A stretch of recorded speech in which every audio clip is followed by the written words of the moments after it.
that's good. Yeah, I've started recording also. Yeah. And Masika also have joined. Yes. So that's very good. So yeah, good afternoon, everyone. And today is the last class of this DCE 5.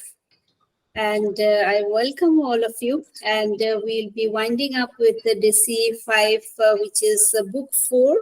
And it talks about language and rhythm. So I hope, Masika, you can just say hi to all of us here. Yes, Masika.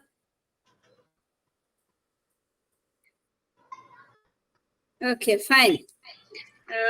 So here we'll be looking into this creative writing, and under this creative writing, we are trying to understand how to write poetry.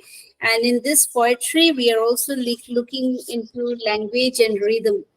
So most of the time is that when we write a poetry or we read a poetry or we listen a poetry, we can see that, language is the main thing.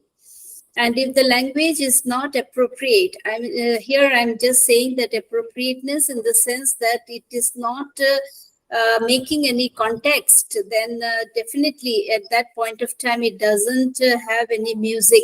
We don't get interest to it because it is not like a story that what is next. A poetry is one kind of emotion, and in that emotional context, somebody is penning down, expressing his or her feelings about a certain image. Okay, yesterday we talked about the image and symbols. So those two things has to have a good, one should express it in such a way that it makes an impact.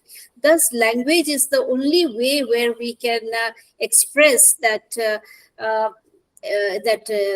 image and that symbols. So, and not only the language, but also there should be a kind of a rhythm. So rhythm is just like a music to our ears. So every time we play instrument, it is not only that is musical, but also language also is musical. Okay, but it depends on what is it that you are speaking on.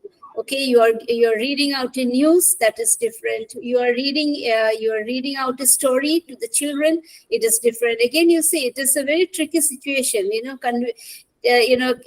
Keeping the attention of the students, of your children, also small children, while you read them something is a very challenging task.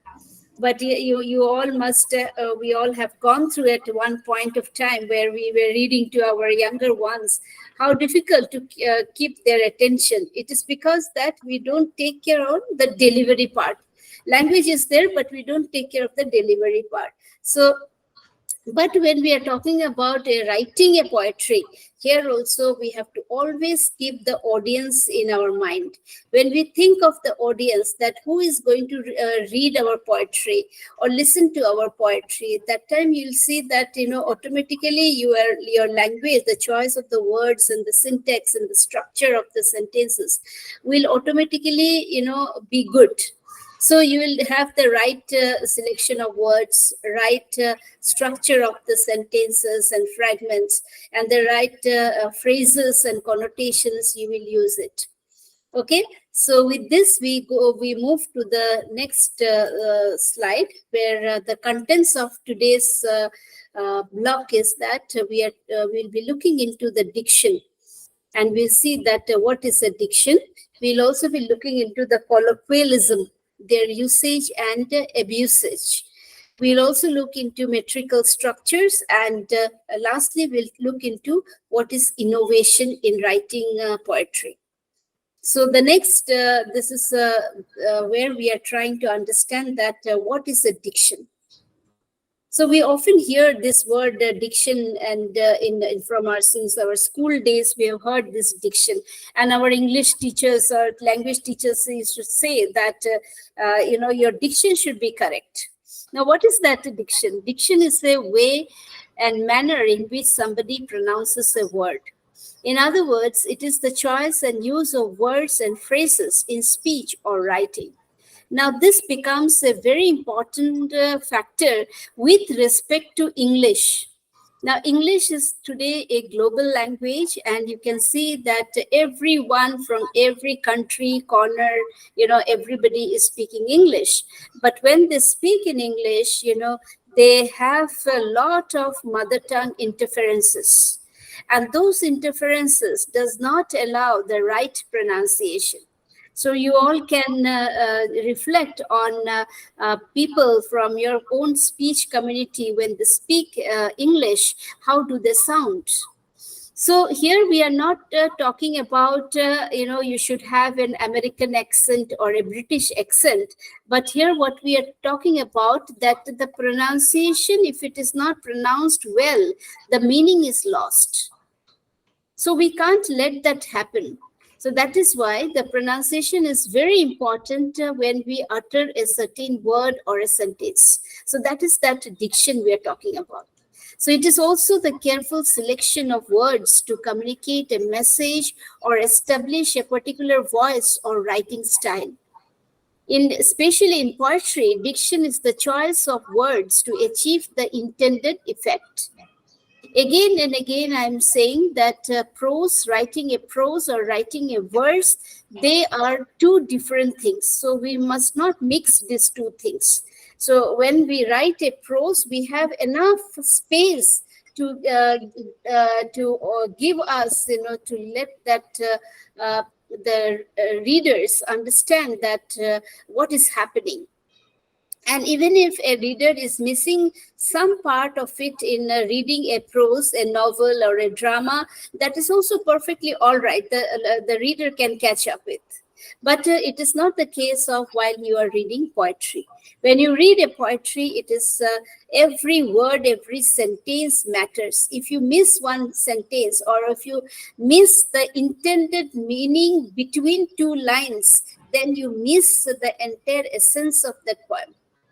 So it is very essential that when we read or when we write a poetry, a poem, we have to take this diction very, very seriously. So the idea is to use the words in such a way that your thoughts are exactly transferred to the mind of the reader. This is what I meant by it, that when you use the words, use it in such a way that whatever your images are or whatever your thoughts are, it should exactly match, to your writing, whatever you are writing. So that it creates the exact image to the reader's mind also. So if you cannot transfer that your thoughts to another person's image, then that becomes, there's a that the whole essence of writing that poetry, fails or breaks down. Right? So in writing poem, words, metaphors, tone, and intensity are fused together, aiming for precision and clarity at the same time, avoidance of archaism and cliches. So these things we have looked into it yesterday. What is a cliche? Now, cliche and metaphors. We looked into symbols. We had also looked into what is an image. So all these things, go side by side while writing a poetry. So what is the aim? The aim is for precision and clarity. If you have precision, that means you're expressing your mind out, then definitely there will be a clarity. Now, the writer must have a clarity first. If he doesn't have the clarity on what he is writing, that precision cannot come. So this precision and clarity, they are two different words. If you have clarity, you may not have precision. You might have a precision, but you may not have clarity. But then, so this should go hand in hand. Where there is a precision, there should be a clarity. Okay, so when it comes to writing poetry, language can be used as a structure or form to frame the conception. So this is the only way human beings can frame that concept. Okay, otherwise, how do you represent your image? You are thinking a lot of things. How do you pass that information to other person? There is no other way. And sign language, if you talk about sign language, it is limited. Okay, you cannot express every single fragment of your image or your thought through the sign language. So so for that also, the other person must know those signs. Signs, only then it is possible. But human language is only one form of expression where you can at least express more nearly closer to your image. So that's the specialty, and that's the biggest characteristics of the human language.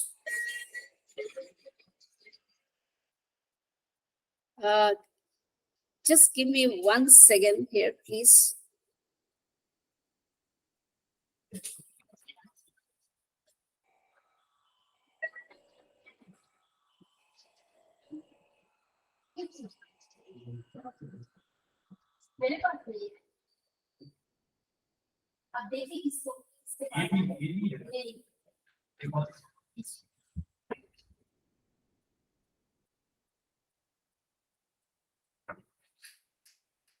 Hello? Yes, I'm sorry. So, Masika, are you understanding? If you at least say yes, I'll feel happy. Masika, are you Yes, sad? I'm understanding. Okay, very Yes, good. Okay, that's good. So here, when we are talking about this diction, we are also talking about words.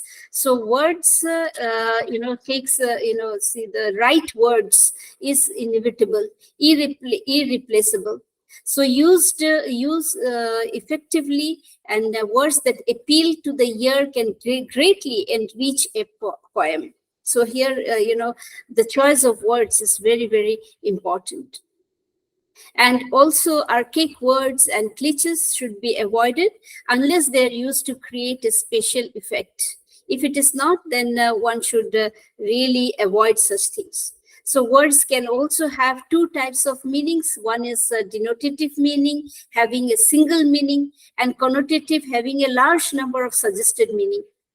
For example, if I say head, now, what is that head? If I say a head, then it denotes that it's a part of a body. The uppermost part of a body is a head.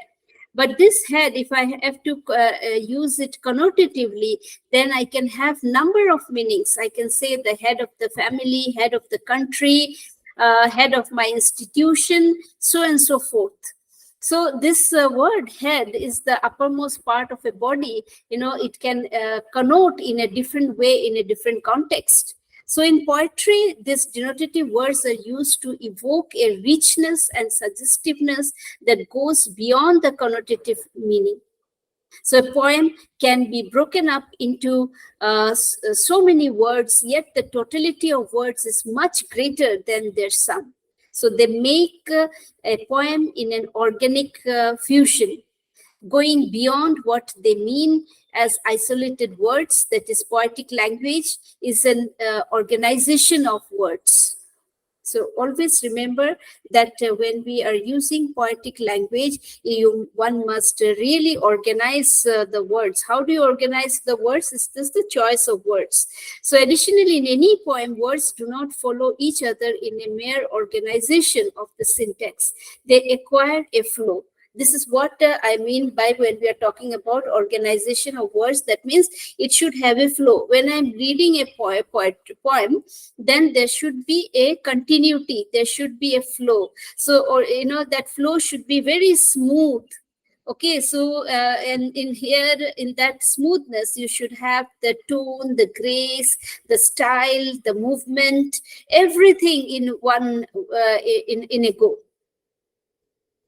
Okay, so this is a very important thing, and especially when we are talking about English as a second language, it is an acquired language. It is not where we are learning it from our parents. Okay, so many does it, but for whom?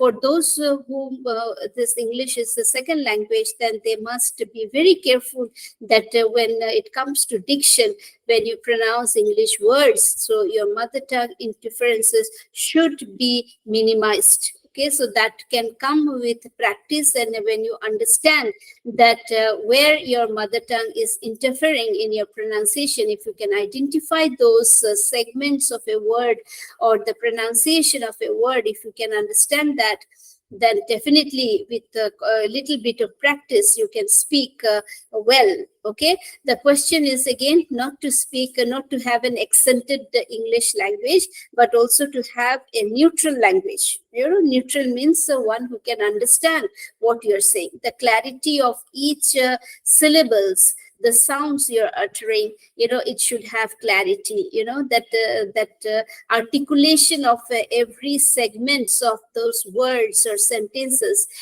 must be there. Okay, so this comes with a lot of practice, and if you really practice, then definitely you'll find that your diction also improves. All right. So language also behaves differently in poetry, where we can see that whether in poetry or in prose, the written language registers a subtle change when you compare it with the spoken language. It's a very important part here again when we are speaking, our thoughts using a language. Say I am speaking in using any one of the African language, or I'm using in Indian language, and while I'm writing also with that same language, both these things are different. The written language and the spoken form are always different. So one must also be careful about that. So speech indicates the movement, the flight, even a quickening of the mind, all of which gets somewhat congealed in writing. So this is the beauty of while we write a poetry, that all these components must be understood by the writer. Okay, so when it comes to poetry, the language may still bear all the directness of speech, for spoken language is a stress-based language, and a skillful use of this will lend phonic and rhythmic patterns to the language. Okay, so this is one very important point of this discussion, is that while you understand what is diction, the spoken form and the written form, both must be dealt very carefully. Okay, in some of the languages like Indian languages, whatever we speak, we write, but it is not as compared to English language. The orthography and the spoken form is different. Okay, so this clarity should be there with the writer. So I move to the next one, that is what is colloquialism. So when we are talking about colloquialism, colloquialism are one of the elements that give fictional voices that feeling of realistic conversation. So what is that realistic conversation? Now, you can see that when we are not being observed, when people do not observe, like, for example, we are at home and we are talking with our family members, nobody is observing how we are speaking, what language you are using. You are always at an ease, right? You are speaking with your friend, you're also very ease there, that nobody is judging you. So but then you are working at a workplace, you are going and teaching somewhere, so there the things of what you are speaking actually matters. So this but however, when we are not being observed, then you can see that you can use your conversation skill is always at its best, because you add a realistic to it. You don't have to be so much of conscious that who is watching me, who will bully me for certain mispronunciation or diction. You don't have that fear, so you go on and on and on, and that gives a realistic conversation. Okay, so do you understand what I mean by realistic conversation? So here a writer might use colloquialism to express the location, era, and the society of the story. So always remember that when we are writing a poetry in our school, also we have been always said that remember the poet's name. The poet's name is very important, and his birth name, birth year and death year. These are also very important. Why? Because that person is placed in a certain geographical space, and his images, his experiences are all about that place. Now, sitting here in Delhi, I cannot write a poem based on a geographical space located in Africa or in America or in Indonesia. I cannot do that. Why? Because if I have been there, I'm a regular visitor there, I've been there, I have mixed up with the local people, then definitely I can do that. But if I have not visited there, I've seen this in the movies or I have read stories about such places. So I cannot actually give that emotional effect in that poem. All right. So this is where we must understand that when we are using colloquialism, this expression of your geographical space, your lifestyle, your culture, your the time you are born and you're living there, and the society plays a very vital role in framing up of your poem. So that is why it is very, very important that if you have to understand Shakespeare, then understand the era of Shakespeare. If you want to understand Wordsworth, you have to understand the era of Wordsworth. So a lot of things happen, when a person lives in a geographical space. And that, it reflects a person's imaginations, a person's understanding of a thing. Right? So it can also be used to give believability and context to a character within that setting. So, all right, I can write fictional poetry. I can write fictional stories. Okay, but if I have to write a fictional poem, then you must always have a very good understanding of that place. If you don't know about that place, you cannot give that fictional attachment or that effect to that poetry. Okay, for example, you can see this colloquialism are used, informal colloquialism, like you are gonna one